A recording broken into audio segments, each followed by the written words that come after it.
work, and basically it's more like a trick, okay? And I think we need to find principles that motivate this trick beyond computational aspects of it. So what I'm going to present is a very simple family of distances that I've called statistical Minkowski distances.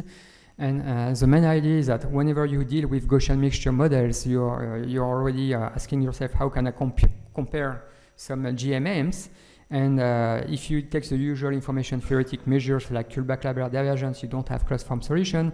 So how can we have some kind of closed form solution for making a distance between GMM? That was the rationale for this work.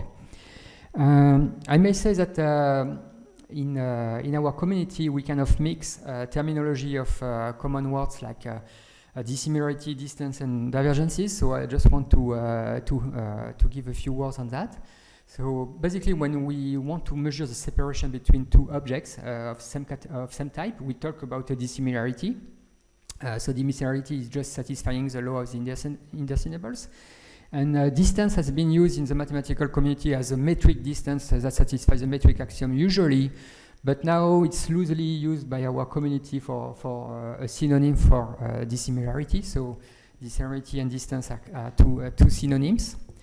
And divergence has been used by Kullback in his book in the, I think in the 50s already for the relative entropy, Kullback-Leibler divergence now. And basically it's a deviance. It means, again, separation between the densities or other kind of random variables. And I recall you the formula for the Kullback-Leibler divergence. And in information geometry, there was a concept where you could build a statistical structure in the 80s by Professor Eguchi by introducing a parameter distance that was smooth, and it was called originally a contrast function. And it has changed his name with time, and now people also call this contrast function divergence, okay? So when you talk about divergence, you can talk about a dissimilarity between densities, probability densities, or a smooth density between parameters. Okay, it's two different meanings. Actually, it's two different meanings. Okay, so this is one kind of universal density approximator. For any smooth density, we can finitely approximate it with a GMM or Gaussian mixture model. So I recall you the density of a multivariate normal with mu and me and covariance matrix sigma. And a finite mixture is just a weighted sum, a positively normalized weighted sum of Gaussian. So here you have a sampling of that density, and here the reverse problem is to infer the weights and the Gaussian parameters by, let's say, EM, okay? So once we have this kind of statistical model, Gaussian mixture models, we want to have more elaborate algorithms, and people have been looking for distances between different GMMs that can have different number of components. And if we use the principal distances like relative entropy, what happens is that you don't have a closed form formulae. So people in practice, they just approximate because it's integral defined distance. They approximate this integral that is not tractable by some kind of Monte Carlo stochastic approximation of it, and it's a bit costly, and people have been using that a lot. So there are three axes of researches in distances. One is to try to use the very sound and grounded Kullback-Leibler divergence, but when it's not tractable, to have good approximation bounds on it. Okay, so this has been work for Gaussian mixture models in this reference here. So in that case, we want to approximate. There's a good geometric structure when you have prescribed components, when your Gaussian densities between different kind of mixtures share the same components. Only the weights can vary. So only the convex combination of the components can vary. In that case, you will see that you have, you know that it is equivalent to a Bregman divergence, but you cannot explicitly compute it. So this is more like a characterization. And the third axis of research is to try to get out of conventional distances and try to design or invent new kind of distances for which you have easy closed form formulae. And this is this kind of research that we do today in this talk. To come back to the second point here, where I want to show you that if we have prescale components, the Kullback library between two GMMs with the prescale components amount to a Bregman divergence, I need to introduce what is called a mixture family in information geometry.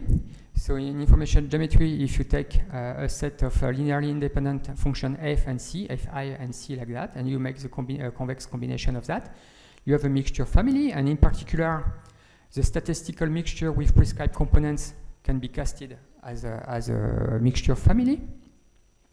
And you have some family of distribution, like the discrete or categorical distributions that can be both an exponential and a mixture family, right? So it's not mutually exclusive.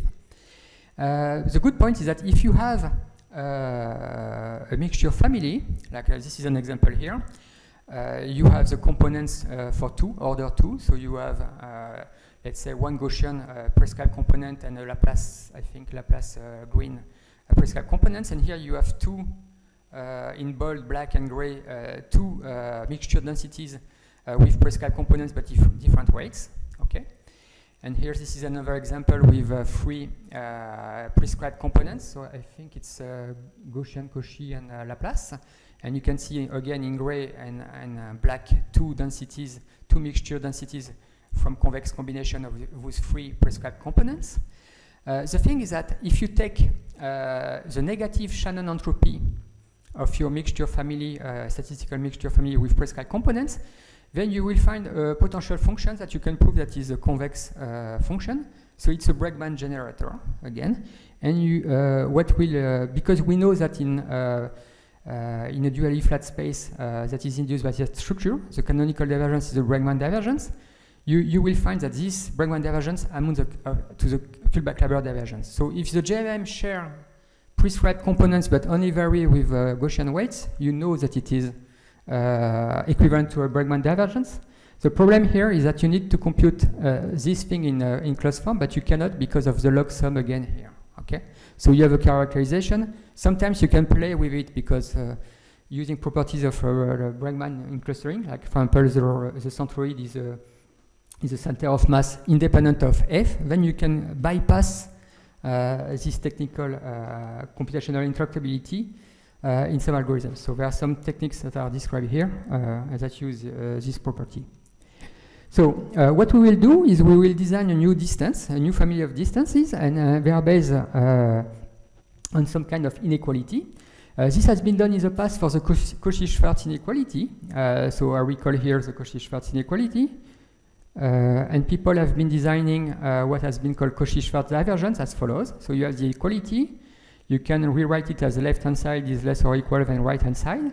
And you can make either an arithmetic difference or you can take the log of the ratio to define a dissimilarity between P and Q, like that.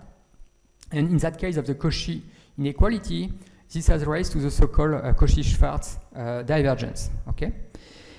Which is this expression.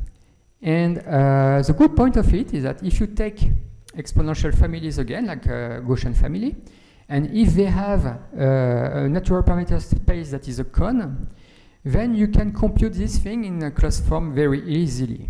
Okay, and you will find this thing, and because it is a cone, you know that this term here is finite and is equal to 1.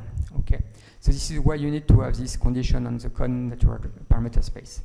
So for Cauchy-Schwarz divergence and Gaussian mixture model, it was already a closed form formula that has been used in computer vision a lot to bypass the intractability of the Kullback library divergence. And of course, for two components, you can rewrite the product of two Gaussians with conic parameters as follows. If you have 0, your sufficient statistics at 0 that equals to 0, then you can express it like that. Okay. So there are some references here for doing that. So instead of using the Cauchy-Schwarz inequality, we are going to use the Minkowski inequality. So let me recall you what is a Minkowski distance. It's a norm-induced distance, and the norm that we consider is the Minkowski norm. Okay, so this is the alpha norm for alpha greater than 1. And here what we do is we are going to consider Lebesgue spaces. Okay, we consider this Lebesgue space. And so what you could do for this Lebesgue space is to just take this Minkowski norm and induce distance as follows, okay? And in particular, you will find the total variation, which is the only metric F divergence, as L1 distance in that case. So what we are going to use is something different.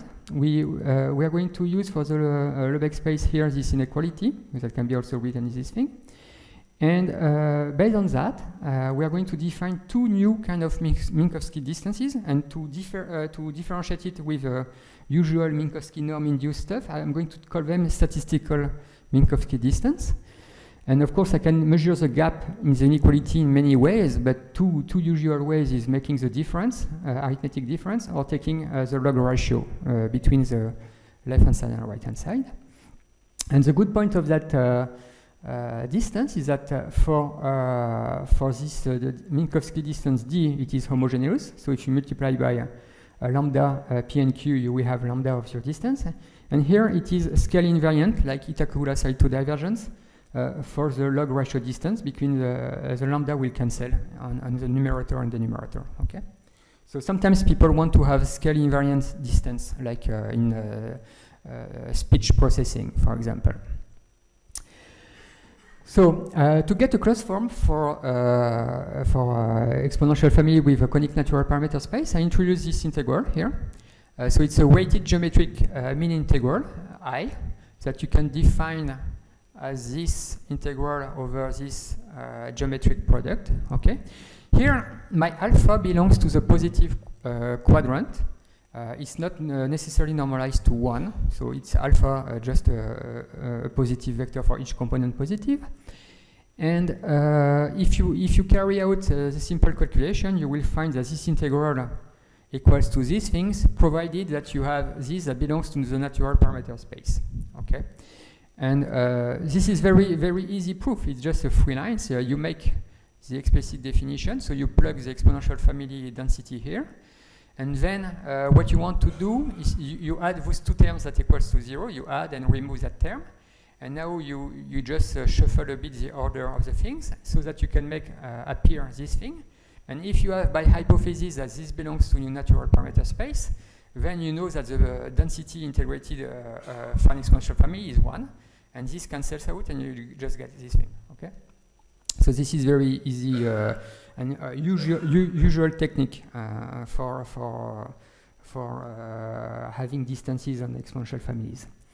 So what I can do now is to define this quantity as extending Jensen diversity. So we have a population of parameters, and this is a diversity index. Again, my alpha is not necessarily normalized to 1. And what I will have is that my special integral here is just the exponential of minus the Jensen diversity. Okay. And conic exponential families, they include the Gaussian, the Wishart, binomial, multinomial, and also what I call affine exponential families, where you have isotropic Gaussian, Poisson, and von Mises, and many things. Now the trick is to get this a closed form solution for this norm of a mixture, and because we have several components, we are not going to use the binomial expansion, but what is called the multinomial expansion for this sum, and we expand the mixture according to that. Okay, here we have the multinomial coefficient, so this is very standard stuff. Instead of having binomial coefficient, I have multinomial coefficient. If here I have a sum of several weighted things, okay, and you will end up with that expansion here, and you plug the formulae that I mentioned for this integral before, and you get this formulae. Okay, so it looks complex, but in the software, it's very easy to implement.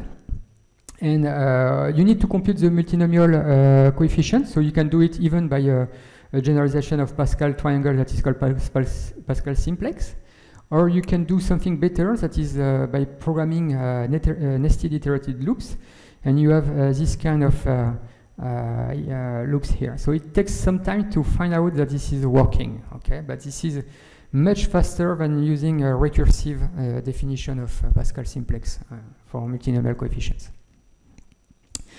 So to summarize, the goal was to design closed form formulae for Gaussian mixture model. Here we presented two new distances that are symmetric. One is homogeneous and one is scale invariant. And we call them